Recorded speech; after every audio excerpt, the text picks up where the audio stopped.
Kakain na kami ng lunch. Ang aming lunch ngayon is itong alumahan na inihaw. Yan. Tapos, radish. Ano?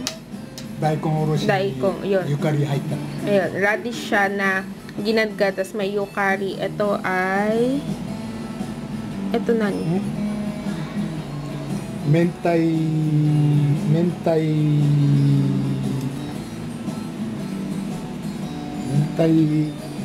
Oh, wait lang dyan.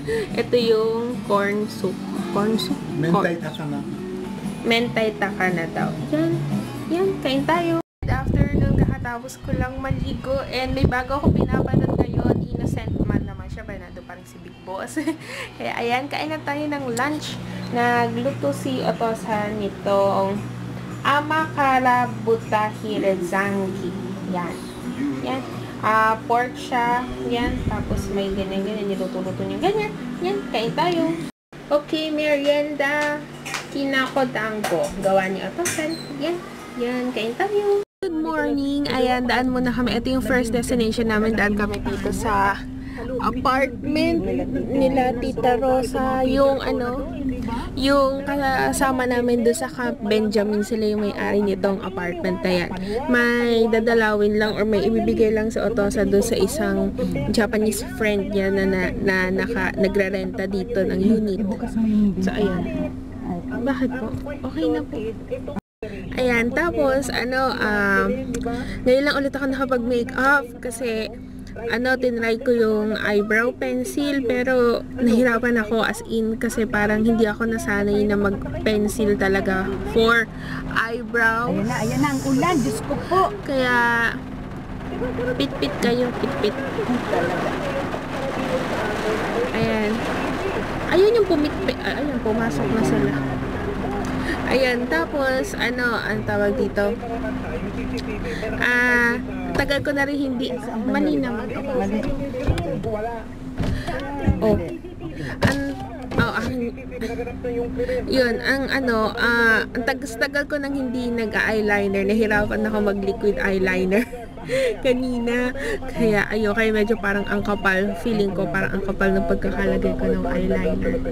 Ayun, pumasok muna si Otosan dun sa apartment ng isang Japanese friend niya. And then lumabas na ito na mulan bigla eh. Kaya ayan, naulan na nga siya. Papunta na kami sa next destination namin. Mamaya na lang kasi hindi ko alam kung ano yung sunod na pupuntahan namin. Basta alam ko may pupunta kami ng Laguna. Kaya yun, hindi ko alam kung yun yung sunod or ano. Yun.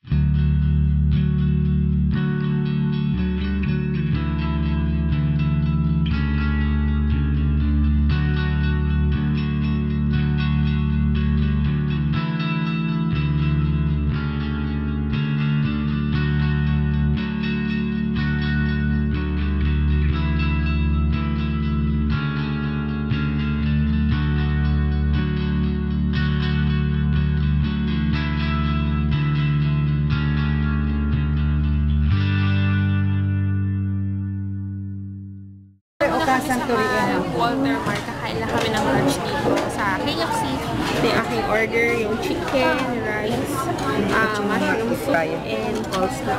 Yan, kain tayo. Tapos na kami dito sa my Mitsubishi and alis na kami. Hindi ko pa alam kung saan yung next destination namin. Tapos na kaming may binili lang kami dito sa Ryuma na grocery store kasi meron ding Ryuma na restaurant. Kaya ayun, may mga binili lang kami doon. Bumili rin kami ng milk tea. Yun, kasi namin yung favorite namin yung Otosan yun doon. Ayun, tapos ngayon pabalik na kami ng kotse. Tapos after nun, hindi ko pa alam kung saan kami bibili ng tinapay kasi ubos na yung tinapay namin pang almusal. Kaya ayun. So ito yung binili namin, Royal Milk Tea. 60 pesos siya. Yan. Tapos lang namin dito sa Wilcon Depot sa may Dasma na rin to bandang lagpas ng SM. Basta yun, oo. Hindi ako nakapag-vlog sa loob kasi hindi ko alam kung pwede ba mag-vlog. Ganun kasi ako minsan pag bago ako sa lugar. Kasi first time ko pumasok sa Wilcon. So, hindi ko alam kung pwedeng mag-vlog kaya medyo kinakabahan ako. Kasi Dati kasi sa SNR napagsabihan ako, kaya medyo nag-iingat na talaga ako. Ngayon, wala kami binili, as in talaga nag-ikot-ikot lang kami, nagpahinga ng konti sa pagmamaneho sa auto. Hindi. Yun, tapos ngayon, punta kami ng SM Dasma para bumili nung tinapay. Doon din pala kami bibili ng tinapay. Talagang kanina inisip ko pa saan kami bibili kasi marami rin naman kami madadaanan na pwedeng mabilhan. Pero sabi ni Otosa, doon na lang daw para medyo mas malapit na sa amin. Yun. Mag-good night na ako, bukas na lang ulit. Mag-ayos na ako ng gamit ko para bukas. Ayusin ko na rin yung mga notebooks kasi hindi ko pa siya naaayos. Yun. Kahit college ako talaga, mahilig ako mag-notebook. Kasi mahilig ako magsulat, lahat na sinasabi ng prof, sinusulat ko, lahat na sinusulat niya, sinusulat ko. As in, kasi ayokong may nakakalimutan ako. Kaya yun, saka kasi minsan, naaalala ko siya, o kaya yung nakikinig talaga ako ng todo, pero minsan pag-uwi, nalilimutan ko.